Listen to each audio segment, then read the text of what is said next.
سویا ہوا محل۔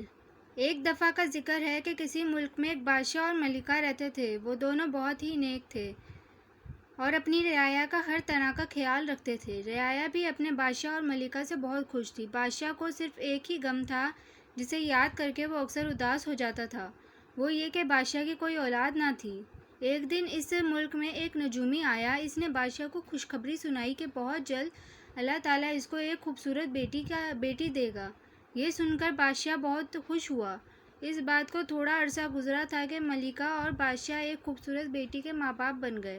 اب تو بادشاہ کی خوشی کا کوئی ٹھکانہ نہ تھا۔ بادشاہ نے اعلان کیا کہ شہزادی کی پیدائش کی خوشی میں ملک کے تمام لوگوں کی دعوت عام ہوگی۔ چنانچہ دعوت کی تیاریاں شروع کر دی گئیں اور آخر وہ بھی دن آ گیا جب ملک کا ہر شخص خوشی خوشی دعوت میں شرکت کرنے جا رہا تھا۔ اس ملک میں کچھ پریاں بھی رہتی تھیں۔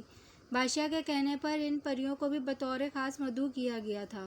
بادشاہ نے لوگوں میں تحفے تقسیم کیے۔ پریوں کو بھی تحفے ملے۔ بادشاہ نے ساتوں پریوں کے لیے خوبصورت ہیروں کے جڑاؤ والے ہار بنوائے تھے۔ جب تحفے دیے جا چکے تو اچانک ایک اور پری نمودار ہو گئی۔ بادشاہ اور ملکہ اس کو دیکھ کر بہت حیران ہوئے، کیونکہ انہیں بتایا گیا تھا کہ یہ پری مر چکی ہے۔ بہرحال انہوں نے اس پری کو بھی تحفہ دیا، لیکن تحفہ دیکھ کر یہ پری ناراض ہو گئی، کیونکہ اس کا تحفہ دوسری پریوں کے تحفے کی طرح خوبصورت نہیں تھا۔ اب لوگوں نے آ کر شہزادی کو تحائف دینا شروع کیے۔ شہزادی کے پاس تحائف کا ڈھیر لگ گیا۔ جب سب لوگ تحفے دے چکے تو پریاں آگے آئیں اور بولیں، اب ہم شہزادی کو تحفے دیں گی، لیکن ہمارے تحفے عام تحفوں سے مختلف ہوں گے۔ یہ کہہ کر ایک شہزادی آگے آئی اور کہا، میری طرف سے شہزادی کے لیے تحفہ ہے کہ یہ نہایت خوبصورت اور حسین و جمیل ہوگی۔ دوسری بولی، میرا تحفہ ہے کہ شہزادی کی آواز بہت ہی دلکش اور مترنم ہوگی۔ تیسری نے کہا، میں شہزادی کو تحفہ دیتی ہوں کہ اس کی ہنسی اور مسکراہٹ دل موہ لینے والی ہوگی۔ اس کے بعد چوتھی پری نے کہا، میری طرف سے شہزادی کے لیے خوبصورت موسیقی کا تحفہ ہے۔ پانچویں پری بولی، میں شہزادی کو ایک اچھی سیرت کا تحفہ دیتی ہوں۔ یہ سنتے ہی چھٹی پری آگے بڑھی اور اس نے شہزادی کو اچھے اخلاق کا تحفہ دیا۔ اب ساتویں پری کی باری تھی، لیکن اس سے پہلے ہی بوڑھی پری آگے آئی اور بولی، میری طرف سے شہزادی کے لیے تحفہ ہے کہ وہ جب 16 برس کی ہوگی تو اس کی انگلی میں سوئی کی نوک چبھے گی اور وہ مر جائے گی۔ یہ سن کر تمام لوگ حیران رہ گئے۔ ساتویں پری نے کہا، نہیں، شہزادی مرے گی نہیں، بلکہ وہ گہری نیند سو جائے گی اور پھر 100 سال بعد ایک خوبصورت شہزادے کے ہاتھ لگانے سے جاگ جائے گی، لیکن جاگنے کے بعد اس کی عمر 16 سال ہی ہوگی۔ بادشاہ نے اعلان کرا دیا کہ محل میں تمام سوئیاں ختم کر دی جائیں اور آئندہ یہاں کوئی سوئی یا نوکدار چیز نہ لائی جائے۔ وقت گزرتا گیا اور 16 سال پورے ہونے پر شہزادی کی سالگرہ کی تیاریاں کی جا رہی تھیں۔ بوڑھی پری نے جادو کے زور سے ایک سوئی محل میں پھینک دی۔ شہزادی چہل قدمی کے غرض سے باغ میں جانے کے لیے نکلی تو اس رستے میں سوئی پڑی دکھائی دی۔ سوئی دیکھ کر شہزادی نے حیرت سے سوچا، یہ کیا چیز ہے، کیونکہ اس نے آج تک سوئی دیکھی ہی نہیں تھی۔ شہزادی نے جیسے ہی آگے بڑھ کر سوئی اٹھائی، اس کی نوک شہزادی کی انگلی میں چبھ گئی اور شہزادی بے ہوش ہو گئی۔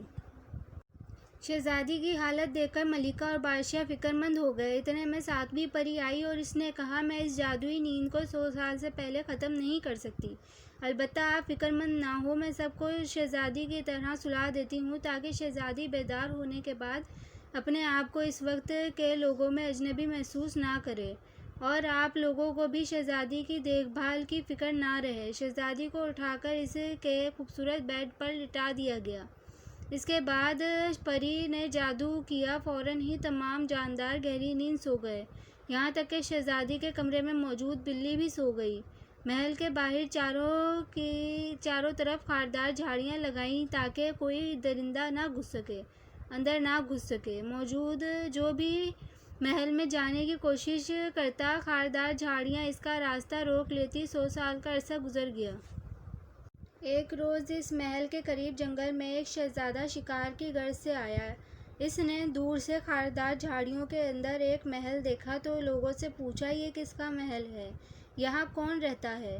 لوگوں نے جواب دیا، کسی کو نہیں معلوم یہاں کون رہتا ہے، البتہ اس قریبی آبادی میں ایک بوڑھا آدمی ہے جو اس محل کے بارے میں عجیب عجیب باتیں بتاتا ہے۔ شہزادے نے اس بوڑھے آدمی سے ملاقات کی تو بوڑھے نے شہزادے کو محل میں سوئے ہوئے لوگوں کے بارے میں بتایا اور کہا، میرے دادا کہا کرتے تھے کہ اس محل کے قریب جو بھی گیا پلٹ کر واپس نہیں آیا۔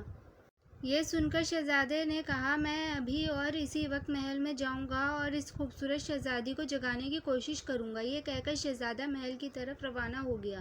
جیسے جیسے شہزادہ محل کے قریب ہوتا گیا، جھاڑیاں ایک طرف ہٹ کر اس کو رستہ دیتی گئیں۔ کچھ ہی دیر بعد شہزادہ محل کے اندر موجود تھا۔